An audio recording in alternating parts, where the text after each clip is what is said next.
C'était un verdict très attendu et les peines sont exemplaires. Un député du Sud Kivu et 10 miliciens termineront leur jour en prison. Ils ont été condamnés à perpétuité pour avoir commis des viols en série sur des fillettes à Kavumu, un village congolais proche du Rwanda. Thibaut Cavaillès.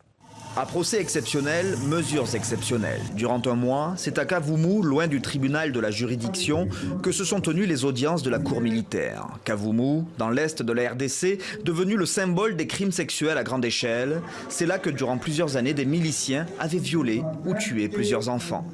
Plus de 46 filles vierges, dont l'âge varie entre 18 mois et 10 ans, ont été déflorées durant la période allant de 2012 à 2015. Sur le banc, 18 hommes, dont à leur tête un député, Frédéric Batumike. Leur mode opératoire, enlever les jeunes filles la nuit, les violer, puis prélever leur sang hyménal, censé rendre les hommes plus forts. Celles ayant survécu avaient pu alors être soignées par le célèbre professeur Denis Mukwege.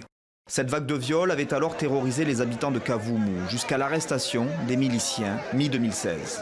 Depuis qu'on avait arrêté tous ces gens, on n'a plus vu même un seul cas de violence d'enfants. Vraiment, nous sommes tellement satisfaits. Satisfaits, peut-être les habitants de Kavumu l'ont-ils aussi été par le verdict prononcé. La perpétuité pour crime contre l'humanité à l'encontre de 11 prévenus, les autres ayant été condamnés à 2 ans de prison ou acquittés.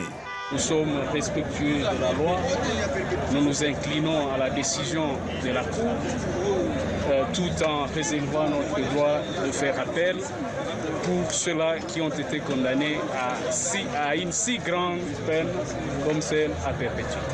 Un procès qui fera date. Pour la première fois dans le pays, une personnalité politique a été condamnée pour des crimes commis sous ses ordres. Frédéric Batumike, également accusé de l'assassinat d'un défenseur local des droits de l'homme, Évariste Kazali, en 2016.